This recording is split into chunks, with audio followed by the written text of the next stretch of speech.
missing someone. Love is all you want.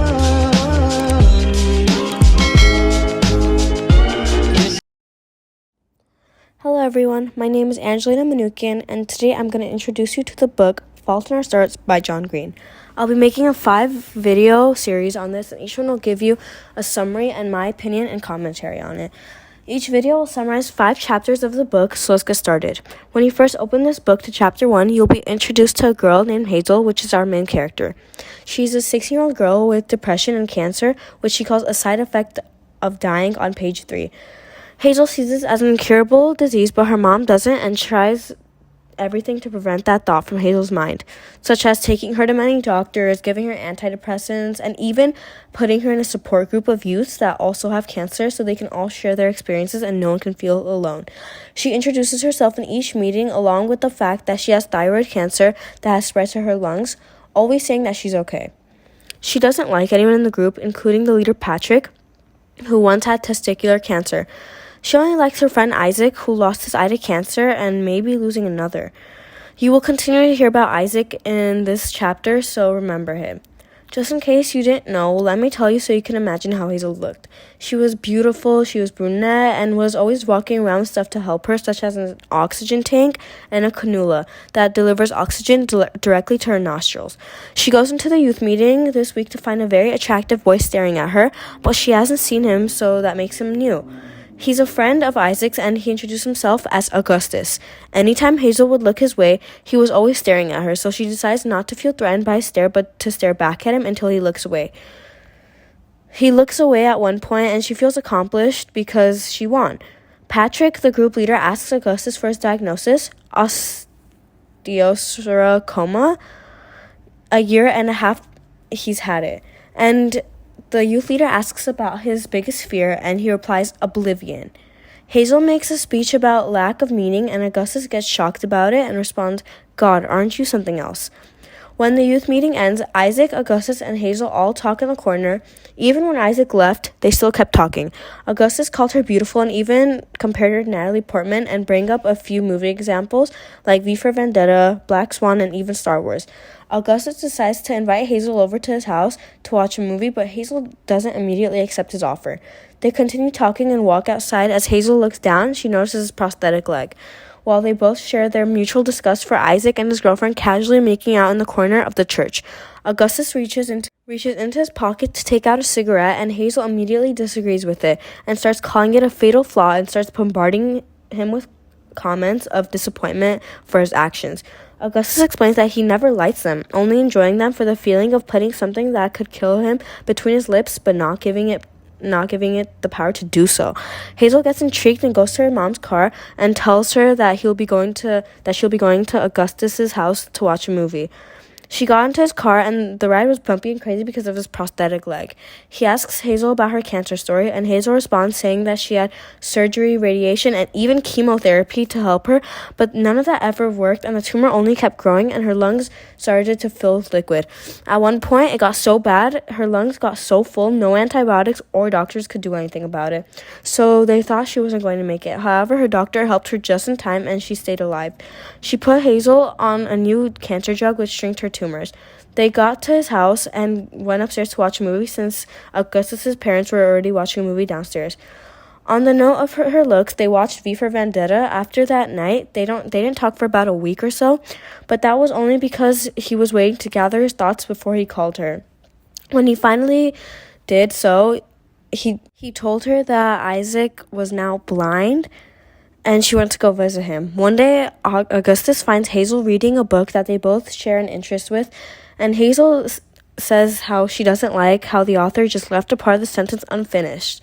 So she decides to tell Augustus, and he just said, email the publisher, which she did, but all he replied was he doesn't trust the form of technology to be his way to the answer.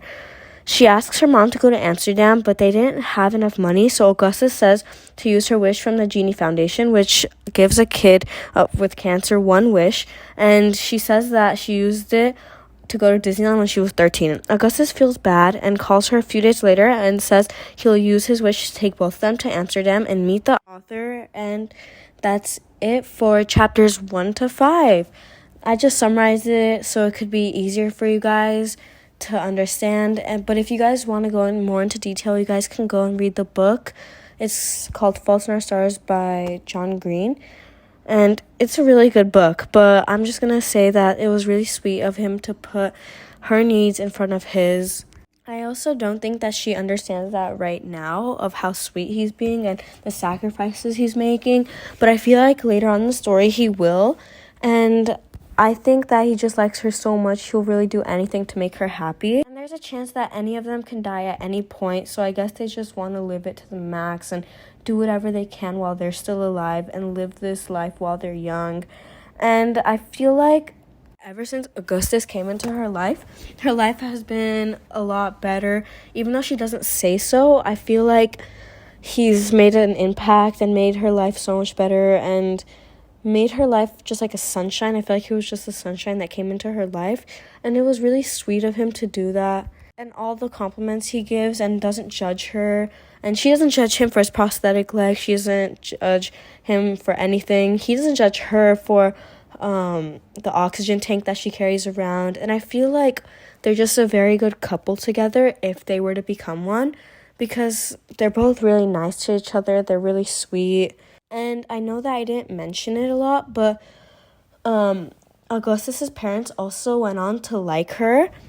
But that's why I only summarized it so that it can be easier for you guys to understand. And now I can give like these little details. But Augustus's parents did like her. And when she was depressed, she wouldn't do anything. She would just lay around. She would just sit on her phone. It says that she did that in the first chapter. And she wouldn't do anything. She didn't have the energy or mindset to go anywhere or do anything.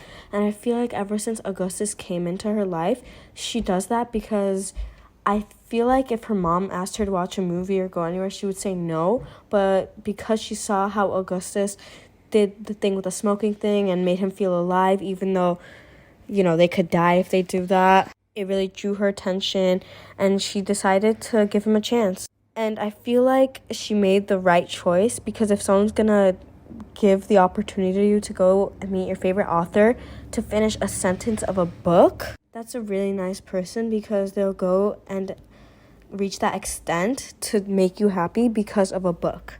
And she has to go all the way to Amsterdam for that, and he's willing to take the risk for that, and I feel like that's really sweet. For each one of these, I'm going to be reading the book in 5 to 10 minutes, and then I'll be giving my commentary and my side and my opinion for the rest of the time that I have left. And I feel like this could work really easily, because I'll give the thoughts from my side and you guys can also give your own thoughts, because when I read it, I'll just make it easier for you guys to explain what you guys have to say. And I really feel like it's really nice of them to live life, you know, and not have cancer stop and step in their way. They live their life to the fullest as if cancer doesn't stop that, which it doesn't. And I really like how they just go on no matter what. I also like how Isaac, even while being blind, is still supported and surrounded by friends and even his loved ones. He also has a girlfriend, and I feel like it's very nice that they're all still together and they're a group, even if it's been for like a week. They're all really made for each other, like a bunch of puzzle pieces, and finally they all found each other, and they all really belong together. They all have around the same story. They all have the same, or almost same experience, and it's just crazy how the world brought them all together in one place to share that.